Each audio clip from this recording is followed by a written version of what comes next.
Hey there, and welcome to Taiwan Talk, where we share the stories of people living in Taiwan. I'm Trevor Tortomasi, and joining me in the studio today is Alex Kunz, a leading researcher of microplastics in Taiwan.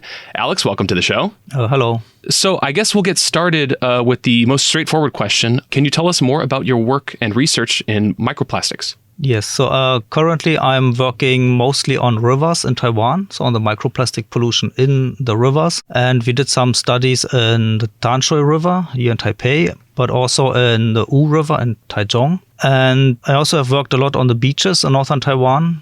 Actually, this is where I started with my research. And I'm also working together with NGOs. So we had a big project with Greenpeace, where we have studied the microplastic in animal feces from wildlife. To see where all the microplastics are going. If they actually even have. So in that project with Greenpeace, they were looking at endangered species in remote areas of Taiwan, like from the high mountains, for example, the Taiwan bear. They collected the feces and then we checked if their microplastic is inside. Wow. It seems like it's already pretty tough just to find the bears. Well, in that case, they work together with biologists and other experts. They know where the bear is, so it was...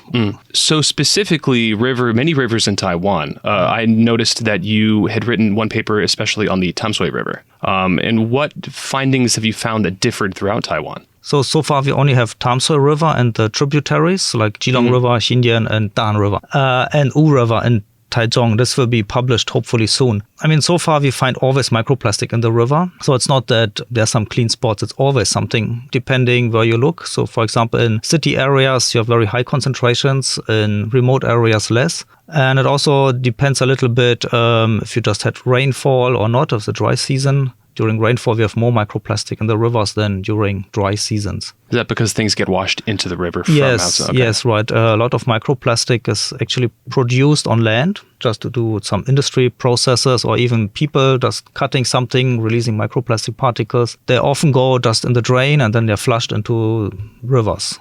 Or just from the street, the stuff goes into the rivers. So this is where we tend to find the biggest buildups of microplastics is in the rivers. So far, what we know, there are basically two spots where we have a lot. Rivers are one hotspot, and then the oceans or the coastlines. At least what we know now, because those are the easiest spots to research too. Is that it? Yeah, I mean, for us it was easier than because it's relatively easy to access.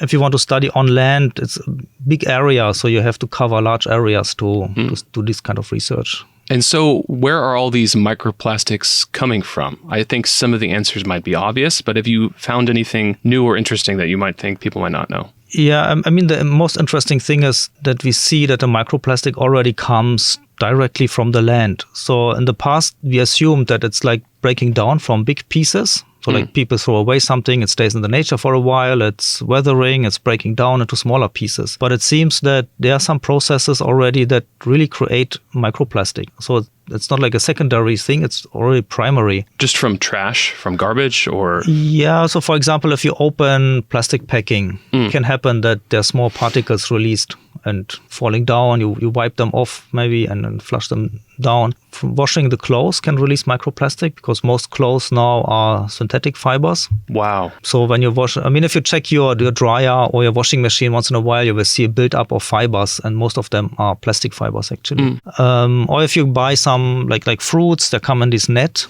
And if you look closely, these nets, they are shedding fibers like crazy. Even when you grab them, you already have some fibers on your hand, and these are all plastic fibers. So they are just easily released everywhere. And it's not really clear where exactly it comes from because especially East Asia is pollution hotspot. So most East Asian countries are dumping tons of plastic waste into the ocean and it's just traveling through the ocean. And the situation around Taiwan is that Taiwan is located at some main ocean currents, so they will carry a lot of trash past by Taiwan and then it's washed up at the beaches here. I don't want to blame a specific country right now. Right. It's tough without research. But. Because everybody's contributing, so it's not like one country's... Yeah, we don't have to assign blame. I think also if we assign blame to one person, then that makes the other person feel like it's not their problem, but it's everyone's problem. Yeah, I mean, everybody's contributing to that and it's just accumulating. So what are the biggest effects of this microplastic pollution on our everyday lives? So far, we actually don't really know what the effect is. I mean, one thing is we know that it's basically everywhere. It's in the environment everywhere. It's in the air. It's even in food. So, for example, in seafood and sea salt. basically every kind of sea salt is contaminated with microplastic, but we don't really know what's happening inside human bodies. So there are studies that show that we are eating it, it kind of pass through our bodies, but we don't know what's actually happening. There are some research with animals. They show that microplastic can actually cause inflammation because it can go into the tissue, or chemicals that are in the plastic particles, they can be released and the organism will take it up. And do we have a sort of a picture of how much microplastics we are consuming on a regular basis? There is, a while ago, there was something, they said like, per year we are eating something like the size of a credit card. But I am not sure if this is really true, because it strongly depends on your lifestyle, what you are eating, where you live. So for example, in a city, you have more risk of ingesting microplastic. If you live in a countryside, it's less because it's just cleaner there. Also, when you eat a lot of seafood, you have a higher risk for microplastic consumption. If you eat no seafood, then it's lower. So it's difficult to say how much it's actually, but for sure we are eating some particles. It's getting into us and stuff like that. You said there are some studies about like the health effects and stuff, but we're still not quite sure. What direction do you see these studies moving in next, now that we know how much the microplastics are leaving our society and getting back into our society in different forms? Where is the research pointing next? I mean, one direction is to figure out where the real sources are, what's really happening, where the microplastic is produced. So far, we know just roughly it comes from land, it comes from factories, but we still cannot really pinpoint the exact source. So that would help to stop it, actually. And then the other thing is the health effects. So it's really not clear what kind of effect or negative impact microplastic can have on human health. So that's still a completely open question. Okay, well, I was reading about your past research and your education, and it says you began traditional education as a quaternary geologist, which focuses on the most recent 2.6 million years or so of Earth's geology. And then you moved into projects relating to landscape evolution and paleoclimate, which studies the climates of Earth over many, many millions of years. So what knowledge have you gained from all these studies that has sort of stayed with you? Or what maybe paradigm shifts have remained the most relevant from those years of your education? I mean, one thing is just simply the basic understanding of processes that happen on Earth. So as a geologist, you learn a lot about different processes, how things are forming on Earth. I mean, like landscapes are forming. But also, I think the main thing what I probably learned is that nothing stays the same. So especially when you're dealing with Earth history or also with climate, you know that everything is constantly changing. Even if it looks like it has never changed before, it has changed. I think that's also for us or for geoscience, it's relatively easy to understand these concepts of climate change. Because we are dealing with the past climate, we know it's changing. We know it will change, but you see all the discussion about climate change and lots of people still kind of not really accepting. I feel like we might be more fortunate in Taiwan that there aren't as many climate deniers, so to speak. Quotes on that. But yeah, understanding climate change, its inevitability, but also how we can impact it and how we can stop it from changing too fast is important. How did you transition from all of this past education into studying microplastics specifically? That happened actually here in Taiwan. So I was working on projects related to beaches, and that was actually the first time I noticed this pollution on the beach here. And at that time, I also read some articles about microplastics. So it was just a topic coming up. And I was looking around on the beach and I could also see these plastic particles. And I was actually quite interested to know how was the situation about that in Taiwan. Because there was already a lot of research in Europe and North America, but I couldn't find anything about Taiwan. Or in general, Asia was not really well researched at that time. And so I just started, out of curiosity, my own research. And then it evolved more and more into the microplastic research. So when you're studying this pollution and different buildup rates, what kind of technology are you using? Are you working in the lab? Are you working in the field? Or yeah, we do both. So we go to the field to take the samples. So for the river samples, for example, we use a net. We just scoop basically through the water, get the sample out. In the lab, we need to clean it up to remove all unwanted particles. So like there's often a lot of other stuff in the river, like just regular sediment or? Yeah, or leaves or trees or something organic. So we just need to clean it out. And then we check the remaining stuff. We have some different methods to see if it's plastic or not. And then we count the particles and then it's done.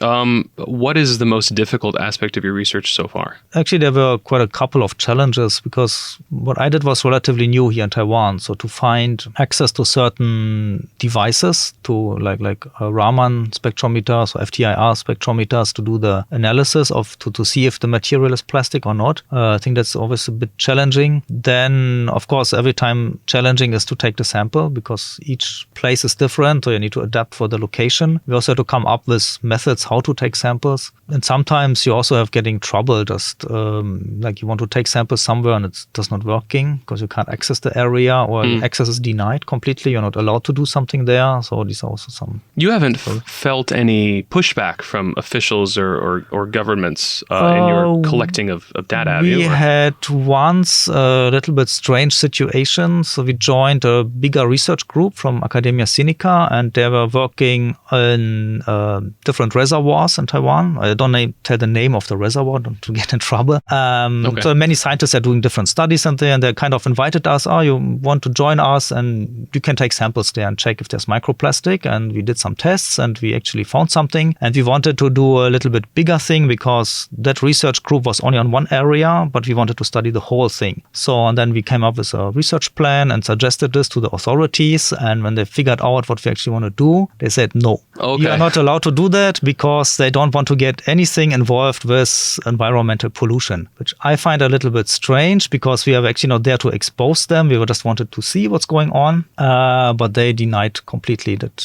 access to that area. And so, I mean, I guess that transitions into my next question, which is I understand that a lot of changes in improving the situation, less pollution, should come from people, recycling and stuff. But what changes to society's manufacturing or plastic consumption habits would you like to see first? I mean, in general, the use of single-use plastic should be reduced.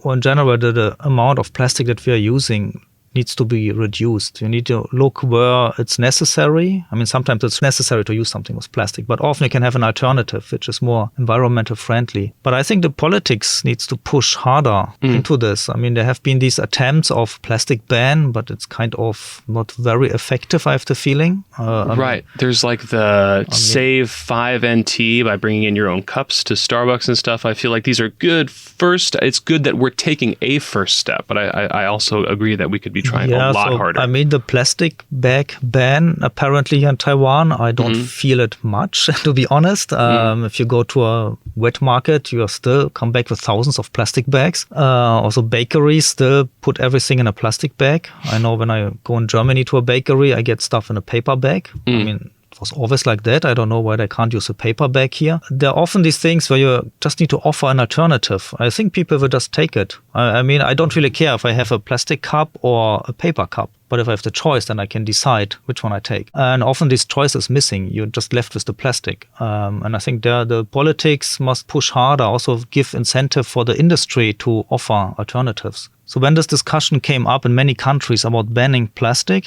I'm actually not the big fan of this idea because a ban always produces some illegal activities because, people always want to work around. I find it more useful to have something like a plastic tax because one problem with plastic is that it's so cheap to manufacture that everybody will make plastic and sell it because it's so cheap and the paper version or another version would be much more expensive. But if you make plastic the same price like an alternative, environmental friendly alternative, then the consumer has the choice to which product you will take. Right now you grab the cheaper one. If you have the choice of water in a plastic bottle or in a glass bottle, let's say glass bottle costs 50 NT, plastic bottle 20 NT. Which one you buy? Probably the 20 NT bottle. But if both 50, then you can decide, what will I do? If exactly. Glass or plastic. So I think there must be kind of push from the politics, but industry needs to work harder, but also the consumer needs to demand more alternatives, actually.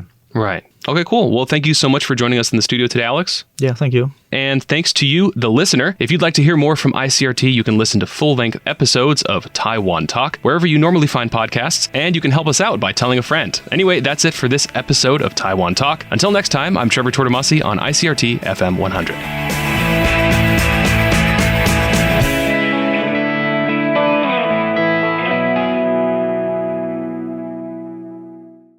If you'd like to hear more from ICRT, you can check out our other podcasts. We've got Taiwan This Week, a roundup of the news in Taiwan every Friday. English in the News for useful English expressions explained in Chinese, and EZ News, spelled with the letters E and Z, for simplified daily news. For some lighter news in both English and Chinese, check out News Bites and News for Kids. And if you enjoy them, tell a friend. Thanks for listening.